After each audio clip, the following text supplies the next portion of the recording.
Most terrifying stories don't begin with screams. They begin with something so ordinary that you wouldn't think twice about it. A quiet night shift, one last ride home, strange footsteps from the apartment above. But with every passing minute, each of these true stories becomes darker, more disturbing, and far more terrifying than anyone could have imagined. Tonight, you'll hear 3 chilling accounts where every new detail makes the situation worse than the last. The people in these stories believed they could explain what was happening until they couldn't. By the time they realized the truth, it was already too late. So lock your doors, turn down the lights, and prepare yourself for 3 disturbing true stories that only get scarier with every minute. Let's begin. It was supposed to be the easiest job I'd ever had. No customers, no coworkers, no deadlines, just 12 quiet hours watching security cameras in an office building that had been empty since sunset. I had worked as a security guard for nearly 6 years, and nothing unusual had ever happened. Most nights were painfully boring. I'd walk each floor every hour, check the emergency exits, make sure every door was locked, then return to the security office to stare at the monitors until the next patrol. The building itself was 8 stories tall. During the day, thousands of employees filled the halls. At night, it felt like a completely different place. The silence was almost overwhelming. Every sound echoed through the empty corridors. Every flickering light seemed louder than it should have been. Around 11:30 p.m., I started my first patrol. Everything looked normal. The reception area was empty. Conference rooms were dark. Office doors remained locked exactly as I'd left them. By midnight, I was back in the security room drinking coffee when one of the motion sensors suddenly activated. 4th floor, hallway B. I looked at camera 18. Nothing. The hallway was completely empty. The alert disappeared after a few seconds. Probably a faulty sensor. Old buildings had problems like that. I logged the event and moved on. 5 minutes later, another alert. Same hallway. Same camera. Again. Nothing. No movement. No person. No explanation. This time I grabbed my flashlight and radio before heading upstairs. The elevator opened onto the 4th floor with a soft mechanical chime. The hallway stretched ahead of me, perfectly silent. Rows of identical office doors lined both sides. Everything looked exactly as it should. I slowly walked the entire corridor. Every door was locked. Every window was secure. There wasn't a single sign that anyone had been there. As I turned to leave, my radio crackled. Static. Then a voice. Is someone there? It was faint, distorted, almost impossible to understand. Control. Repeat your message. Only static answered. I assumed another guard nearby was experiencing interference. Still, something about that voice didn't sound like anyone I worked with. I returned downstairs. At 12:47 a.m., every monitor in the security room flickered at the same time. Only for a second. When the picture returned, camera 18 showed someone standing at the end of hallway B. A tall figure, completely still, facing directly toward the camera. I leaned closer. The image suddenly glitched. The figure disappeared. The hallway was empty again. I replayed the recording. Nothing. The person never appeared. It was as if I'd imagined the entire thing. My heart was racing now. I checked every other camera. Nothing unusual, just empty hallways and dark offices. At exactly 1:15 a.m., the elevator alarm sounded. Someone had called the elevator from the 8th floor. Impossible. The 8th floor had been locked since 7 p.m. No employees remained inside. I watched camera 41. The elevator doors opened. Nobody entered. Seconds later, the elevator began descending by itself. 8, 7, 6, 5. The floor numbers kept changing. Nobody was inside. The cabin finally stopped at the lobby. The doors slowly slid open. Empty. Not a single person. The hairs on my arms stood up. I checked the elevator log. There should have been a record of every button pressed. There wasn't. According to the system, the elevator had never moved. Around 2 a.m., I decided to perform another complete building inspection. This time, every floor felt colder. The silence seemed heavier, almost watchful. As I reached the 6th floor, I heard footsteps. Slow. Steady. Above me. Someone was walking on the 7th floor. I froze. Security. If anyone is inside the building, identify yourself. The footsteps stopped immediately. Complete silence. I rushed upstairs. Nothing. Every hallway was empty. No open doors. no broken windows. Nobody. As I walked back toward the elevator, one office door slowly creaked open behind me. I spun around instantly. The room beyond was completely dark. I stepped inside. Empty. Not a single chair had moved. Then, the door slammed shut. The room plunged into darkness. My flashlight flickered. Once. Twice. Then came the sound. Breathing. Very close. Right behind me. I turned so quickly I nearly dropped the flashlight. Nothing. No one. The room was empty. I forced the door open and practically ran back into the hallway. By now I wasn't trying to convince myself it was electrical problems anymore. Something was wrong. Terribly wrong. Back in the security office, I reviewed every hallway camera at once. Everything remained still, until camera 18 activated again. The same hallway. But this time, the figure wasn't standing at the end. It was much closer, standing only a few feet from the camera. Its face couldn't be seen, just darkness where its features should have been. Before I could zoom in, the monitor went black. Every screen followed, one by one, darkness. Then they all came back online simultaneously. Every camera worked again, except one, camera 18. The screen displayed only static. My radio crackled one last time. A whisper came through, soft, calm, right next to my ear. Don't turn around. I stopped breathing. The voice hadn't come from the radio speaker. It sounded like someone was standing directly behind me. Slowly, very slowly, I looked toward the reflection in the dark monitor. Someone was standing only a few feet behind my chair, tall, motionless, watching me. I spun around. The room was empty. At that exact moment, the elevator bell rang. Ding! The doors across the lobby slowly opened. Inside, there was only darkness, far darker than an elevator should ever be. Then something took one slow step forward. I didn't wait to see what it was. I grabbed my keys, ran out the front entrance, locked myself inside my car, and stayed there until sunrise. When the day manager arrived, we searched the entire building together. Nothing was out of place. Every door remained locked. No signs of forced entry, no missing equipment, no footprints, nothing. A week later, I requested the security footage from that night. The IT department told me something impossible. Every recording between midnight and 4 in the morning had vanished. No corruption, no damage, just gone.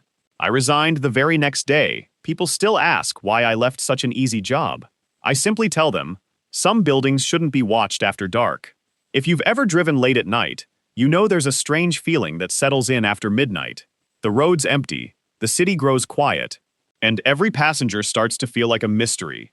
For me, that mystery became something I'll never forget. I had been driving for a rideshare company for almost 3 years. Most nights were uneventful. Drunk college students, exhausted nurses, people coming home from work, nothing unusual. One rainy Thursday, I decided to accept just one last ride before heading home. It was 1:47 a.m. The pickup location was outside an old 24-hour diner on the edge of town. When I pulled into the parking lot, I immediately noticed something strange. The diner was open. Its neon sign buzzed softly in the rain. A few customers sat inside, but the person who had requested the ride wasn't waiting under the awning. Instead, he was standing across the street, perfectly still, in the pouring rain. No umbrella, no jacket, just staring directly at my car.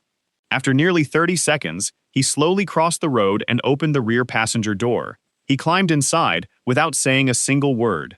"Good evening," I said, trying to sound friendly. No response. I looked in the rearview mirror. He was sitting perfectly upright, with his hands folded in his lap. His clothes were completely dry. I frowned. I just watched him standing in heavy rain. He should have been soaked. Instead, there wasn't a single drop of water on the seat. Trying to ignore it, I started the trip. The destination appeared on my GPS. Blackwood Road. I had lived in the city my entire life. I'd never heard of it. The GPS led me away from downtown, through quieter neighborhoods, and eventually onto a narrow 2-lane highway surrounded by dense forest. Rain hammered against the windshield. The only light came from my headlights. About 15 minutes into the drive, the GPS screen suddenly froze, then went black. A message appeared. Signal lost. My phone still showed full service. That had never happened before. I glanced into the mirror. The passenger hadn't moved. He was still staring straight ahead. Not at me, not out the window, Just forward. Almost as if he already knew where we were going. A few minutes later, my phone restarted by itself. The GPS returned, but now the route was completely different. Instead of turning around, it instructed me to continue deeper into the forest. I hesitated. This route doesn't look right. The passenger finally spoke. His voice was barely louder than a whisper. Keep driving. Something about the way he said it made my stomach tighten. Not angry, not threatening, just certain. I kept driving. The rain became heavier. Fog rolled across the road. Then I noticed another vehicle. A pair of headlights appeared in my rearview mirror, far behind us. At first, I assumed it was another driver, but no matter how fast or slow I drove, the distance between us never changed. The headlights stayed exactly the same distance behind my car, for nearly 10 minutes. I decided to pull over and let them pass. The moment I slowed down, the headlights disappeared. Completely. There was nowhere for another car to turn off. No side roads, no driveways. Just endless forest. I checked the mirror again. The passenger was smiling. It was the first expression I'd seen on his face. But something wasn't right. His smile seemed too wide, almost unnatural. I quickly looked back at the road. When I checked the mirror again only seconds later, he wasn't smiling anymore. His face was completely blank, as if it had never happened. Another mile passed, then another. Without warning, the passenger leaned forward. I felt his breath near my ear. You missed the turn. I slammed on the brakes. There wasn't a turn. There was. I looked around. The road behind us stretched empty in both directions. Nothing but trees. No intersection. No side road. Nothing. When I turned back toward the mirror, the passenger was sitting normally again. Hands folded, silent. I was beginning to wonder if exhaustion was making me imagine things. Then the dashboard clock changed. 2:18 a.m., 2:19, 2:20, 2:21. The minutes started advancing on their own, one after another, faster than they should. Within seconds, the clock read 3:04 a.m. I blinked. It instantly returned to 2:22. I had no explanation. My hands gripped the steering wheel tighter. Eventually, the GPS announced, "You have arrived." I looked outside. There was nothing. No house, no cabin, no streetlights. Only an abandoned iron gate leading into a dark forest. The gate hung slightly open. Rust covered every inch of it. Beyond the entrance, total darkness. "I think the GPS is wrong," I said. Silence. I looked into the mirror. The back seat was empty. The passenger was gone. My heart nearly stopped. I hadn't heard a door open. The car had never stopped moving. There was no possible way he could have gotten out. I slammed the car into park and searched every seat. Nobody. Then I noticed something on the floor behind the driver's seat. Mud. Fresh muddy footprints. One set. They began near the passenger door and ended directly behind my seat, as if someone had stood there, watching me. A loud knock exploded against my driver's window. I screamed. A police officer stood outside. I rolled the window down with shaking hands. He looked concerned. "Sir, are you all right?" I nodded. I had a passenger." The officer glanced into the back seat. "There isn't anyone here." I pointed toward the forest gate. "He wanted to come here." The officer's expression changed immediately. He slowly looked back toward the gate, then back at me. "You need to leave. Now." "Why?" He hesitated, before quietly saying, "That road was closed years ago. No one's supposed to be here." I didn't ask another question. I drove away as fast as I could. The officer never followed. When I reached the highway, I finally checked my rideshare app. The trip didn't exist. No pickup, no destination, no payment, nothing. It was as if I'd never accepted a passenger at all. The next morning, I reviewed my dashcam footage. The video showed me driving alone the entire night. No passenger ever entered my car. No rear door ever opened. But the audio captured something else.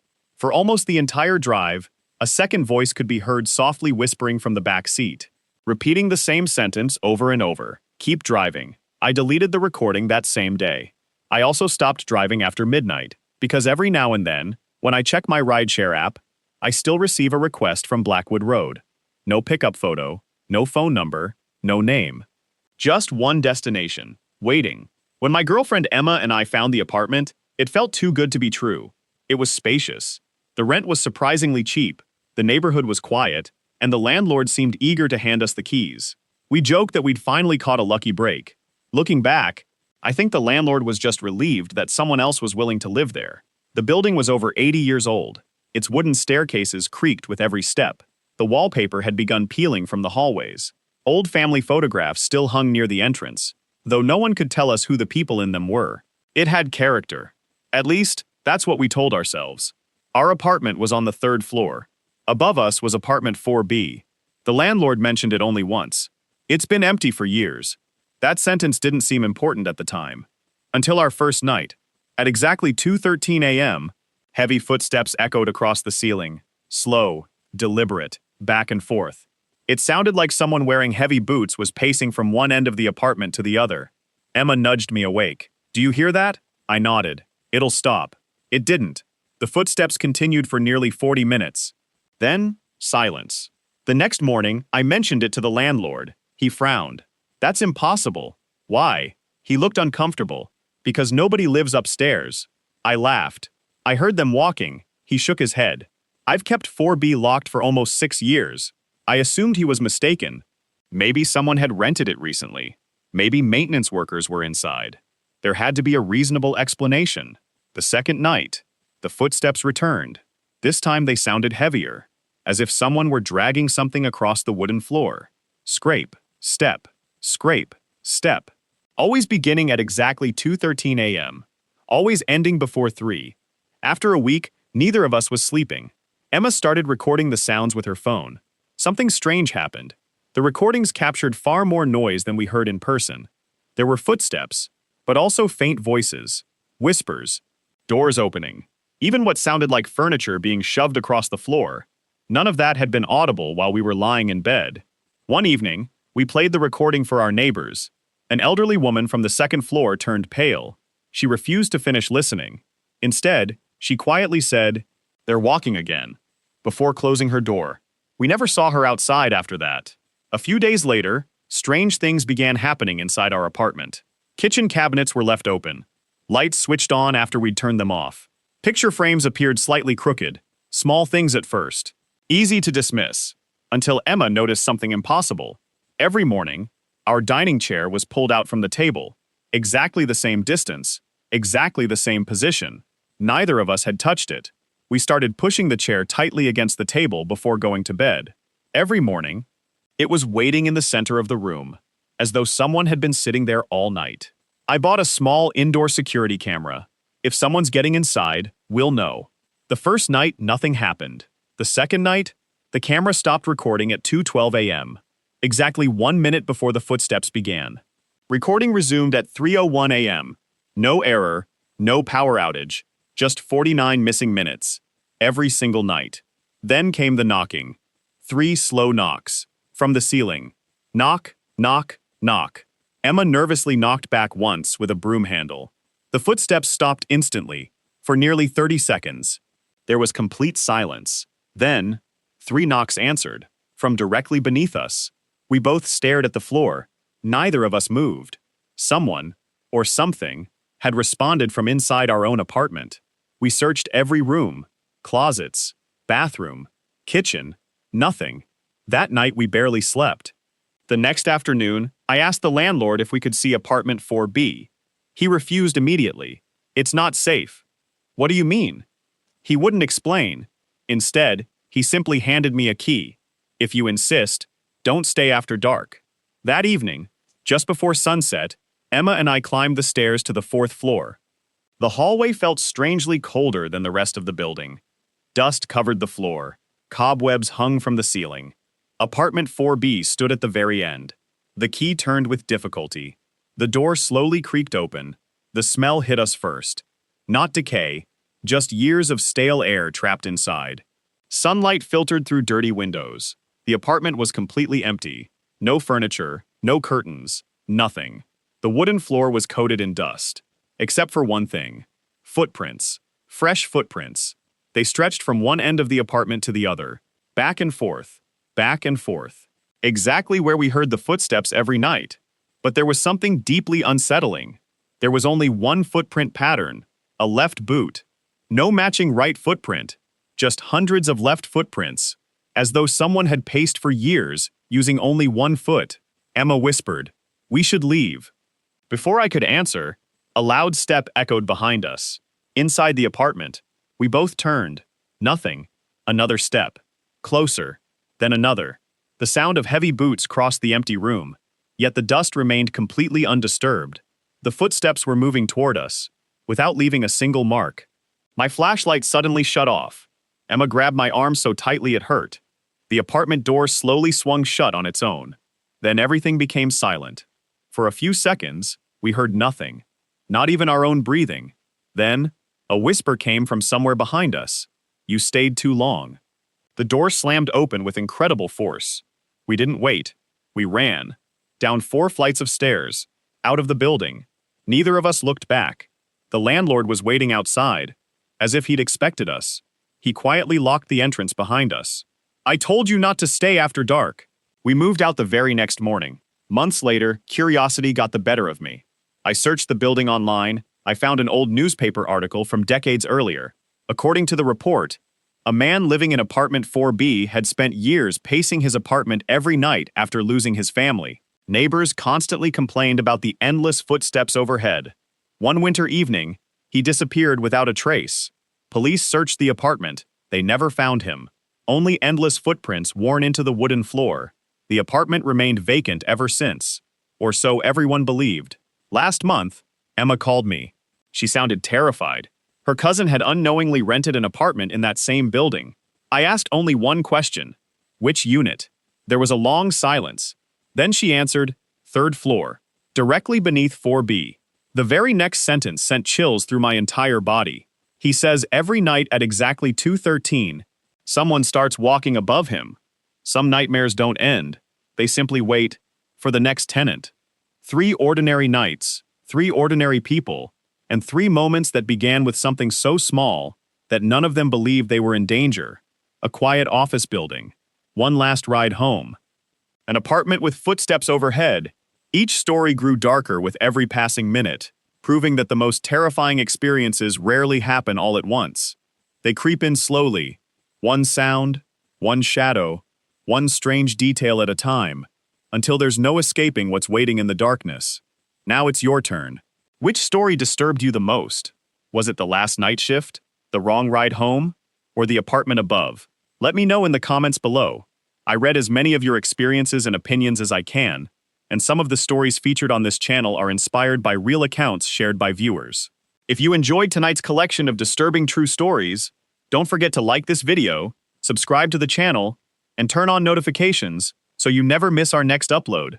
Until next time, double check that your doors are locked, take one last look behind you, and if you hear footsteps in an empty place, don't assume you're alone. Sleep well, if you can.